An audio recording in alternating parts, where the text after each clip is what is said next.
नमस्कार दोस्तों, आप देख रहे हैं क्रैक यूपीएससी विद अस और आपका इस चैनल पे स्वागत है। आज जो आपके लिए हम वीडियो लाए हैं वो है इकोनॉमी की वीडियो। तो इकोनॉमी की हम वीकली एक दो वीडियो अपलोड किया करेंगे और उसमें हम यूपीएससी से जो रिलेटेड सिलेबस है वो कंप्लीट करने की कोशिश करेंगे। जो भी इम्पोर्टेंट टर्म्स होगी, जो कि बेसिकली आपको सिलेबस में मिलेगी, उससे जितनी भी टर्म्स होंगी उनको हम एक्सप्लेन करेंगे, एग्जांपल के साथ एक्सप्लेन करेंगे। और एक छोटी छोटी 4-5 मिनट की वीडियो होगी, तो आप वीडियो को अंत तक देखो और अपने कंसेप्ट्स को क्लियर करो ताकि आप इकोनॉमी में अच्छा स्कोर कर सको। So let's get started. So economy system है वो कितने प्रकार के होते हैं। इकोनॉमी सिस्टम होता है, एक मार्केट इकोनॉमी होती है। मार्केट इकोनॉमी क्या होती है, जिसमें कि इंडिविजुअल और प्राइवेट जो फर्म होते हैं वो मेजर डिसीजन लेते हैं, जैसे कि प्रोडक्शन के बारे में, कंजम्पशन के बारे में, और कि मार्केट में किसी चीज़ का रेट क्या होगा, वो सब। इसके पीछे जो थ्योरी थी वो एडम स्मिथ, जो कि मॉडर्न इकोनॉमी के फादर भी माने जाते हैं, उन्होंने ये थ्योरी दी थी, लेस इज फेरी इकोनॉमी। और इसमें है कि भाई इनका ये था कि भाई जितनी मार्केट फ्री होगी और मार्केट में कंपटीशन होगा उतना ही मार्केट ग्रो करेगी।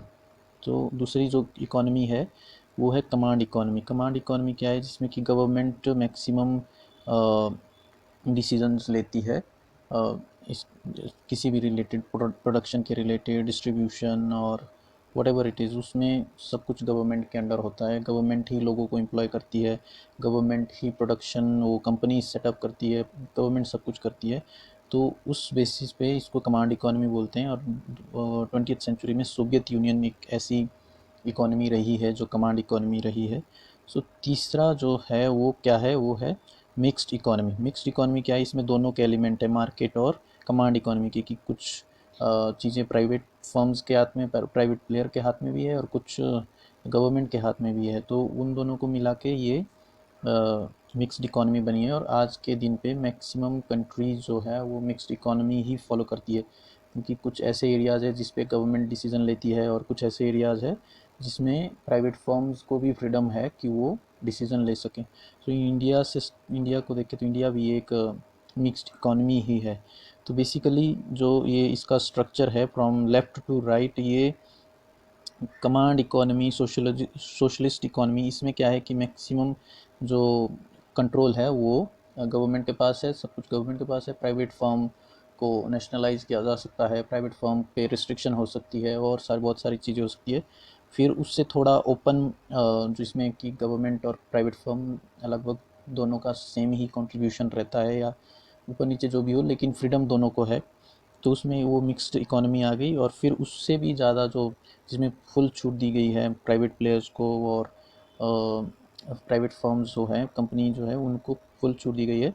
तो वो है मार्केट इकोनॉमी और या कैपिटलिस्ट इकोनॉमी। तो ये एडम स्मिथ का आइडिया था, और कमांड इकोनॉमी या ये मार्क्सिस्ट जो है वो आइडिया था।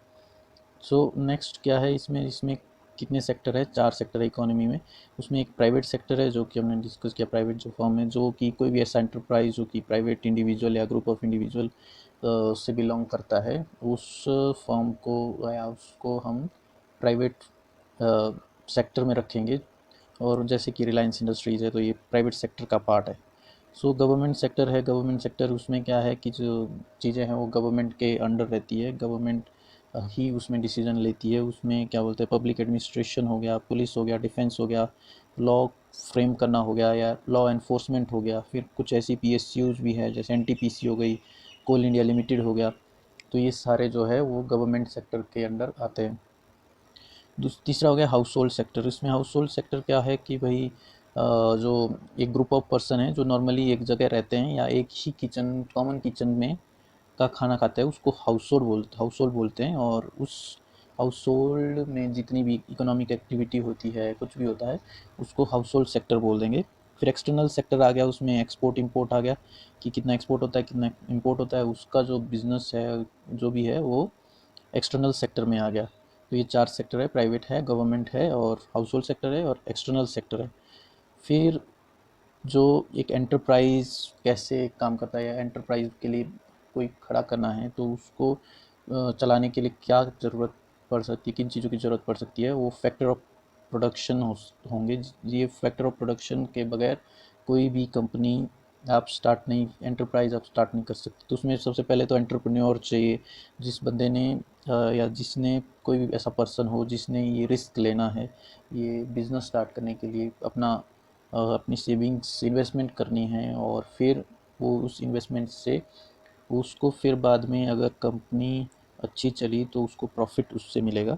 तो पहले वो एक रिस्क लेता है कि भाई हम एक कंपनी स्टार्ट कर रहे हैं, तो एक एंटरप्रेन्योर का होना ज़रूरी है, या कोई एक ग्रुप ऑफ एंटरप्रेन्योर्स जो ये रिस्क उठाए और एक कंपनी स्टार्ट करे। फिर दूसरा है कैपिटल। कैपिटल क्या है? कैपिटल फाइनेंशियल हो सकती है, इंटेलेक्चुअल हो सकती है, फिजिकल कैपिटल हो सकती है। यहाँ सिर्फ फिजिकल कैपिटल हम कंसीडर करेंगे, जिसमें कि जैसे कि बिल्डिंग्स हो गई, मशीनरी हो गई, इक्विपमेंट होगी, ये कैपिटल है। जिसमें फिजिकल कैपिटल जो कि एक बेसिकली परमानेंट कुछ जो एग्जॉस्ट नहीं होती है, वो ऐसी चीज़ जिस पे हम आगे चीज़ें और मैन्युफैक्चर कर सकते हैं, या जिसका यूज ऐसे परमानेंटली हम यूज़ कर सकते हैं। थोड़ा सा मीन्स टीयरिंग हो सकती है, उसमें कुछ रिपेयर वर्क हो सकता है, लेकिन ऐसा नहीं कि वो एकदम ही एग्जॉस्ट हो जाएगा, और वो फर्दर आपको हेल्प करेगा कि आप कोई गुड्स या सर्विसेज प्रोड्यूस करें। सो वो कैपिटल हो गया। तीसरा है नेचुरल रिसोर्स। नेचुरल रिसोर्स में क्या? लैंड आ गया, तो अब लैंड की ज़रूरत तो पड़ेगी। अगर आपने कहीं कुछ फैक्ट्री या कोई ऑफिस स्टार्ट करना है तो लैंड की ज़रूरत तो आपको पड़ेगी। फिर दूसरा है रॉ मटेरियल। जो भी कोई ऐसा रॉ मटेरियल जो नेचुरली अवेलेबल है, तो उसका उस उसको उसकी भी ज़रूरत पड़ती है। अगर आपने कोई एंटरप्राइज स्टार्ट करना है तो उसमें भी आपको लैंड और नेचुरल रिसोर्सेज की ज़रूरत पड़ेगी। क्या वाटर हो सकता है, या फिर कोई भी और, जिस वो आपके प्रोडक्शन फैक्ट्री या कंपनी पे डिपेंड करता है कि आपकी किस चीज़ की है। फिर वो कोल हो, फिर वो आयरन ओर हो, या फिर कोई और चीज़ हो। तो उस इन चीज़ों से, जैसे लैंड है, उससे इसमें रिटर्न क्या मिलता है कि रेंट मिलता है इससे, उसका कैपिटल पे क्या।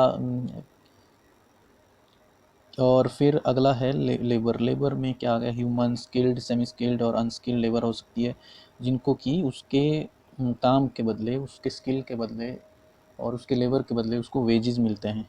तो ये 4 फैक्टर्स हैं प्रोडक्शन के।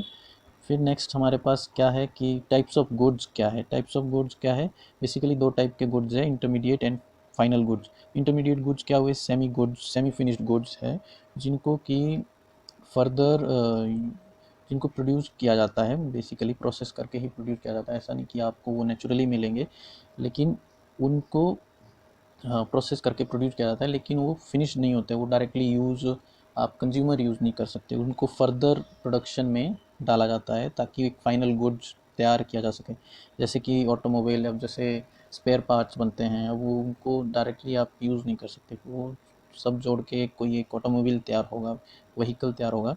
वैसे ही अप्लाइंसेस है, वो सब चीज़ें हैं, उनको आप इंटरमीडिएट गुड्स में ही रखेंगे, जिनको एक जो कि एक सेमी फिनिश है, जो जिसका इकलौता कोई ऐसा यूज़ नहीं है।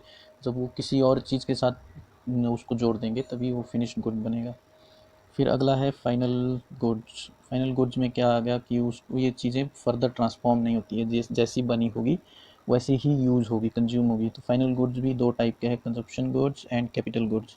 फिर कंजम्पशन गुड्स में जो वैसे है जो कि कंज्यूमर डायरेक्टली यूज़ करते हैं, जैसे कि हमने बिस्किट ले लिया, या चाय पत्ती ले ली, या कुछ और चीज़ें जो भी हम डायरेक्टली कंज्यूमर कंज्यूम करता है, वो कंजम्पशन गुड्स हो गए।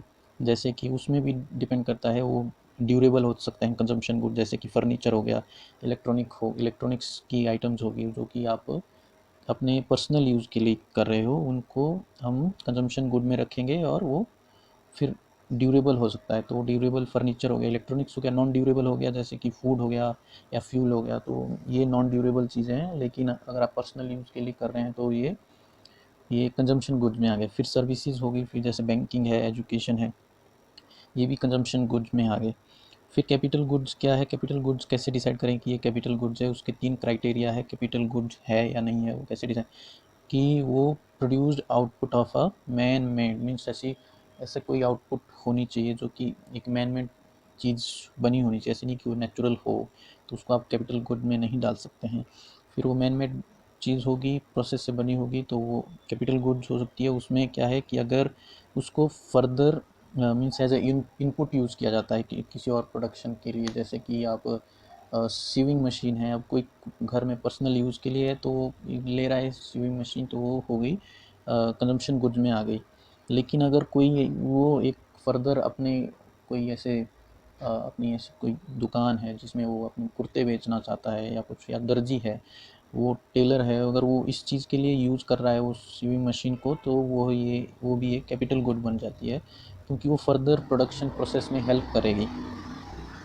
फिर अगला जो है, it does not gate transformed, वो जब फर्दर प्रोडक्शन में हेल्प करेगा वो, बट वो खुद ट्रांसफॉर्म नहीं होगा, मशीन खुद से कुछ और नहीं बन जाएगी, वो जो सीविंग मशीन है वो सीविंग मशीन ही रहेगी, वो ट्रांसफॉर्म नहीं होगी, बस वो प्रोडक्शन में हेल्प करेगी। जैसे कि ट्रैक्टर हो गया, भी अगर पर्सनल के लिए है तो हम उसको कंजम्पशन गुड में डालेंगे कि वो पर्सनल यूज़ के लिए है, लेकिन अगर आप उससे प्रॉफिट कमा रहे हैं तो ट्रैक्टर तो भी एक कैपिटल गुड्स है, वो भी खुद ट्रांसफॉर्म नहीं होगा, लेकिन फर्दर वो चाहे वो फिर वो ट्रांसपोर्टेशन के लिए हो या फिर खेत में जुताई के लिए हो, सामान ढोने के लिए हो, कुछ भी चीज़ों के लिए हो, अगर उसे आप economic means as a for consumer use कर रहे हैं तो उसको कैपिटल गुड में डालेंगे। जैसे कार है, अगर पर्सनल के लिए ली है तो वो फाइनल गुड्स में आएगी, कंजम्पशन गुड्स में आएगी, और ऐसे जैसे टैक्सी के लिए ली है, ओला उबर में डालने के लिए और पैसा कमाने के लिए, तो उसको हम कैपिटल गुड्स में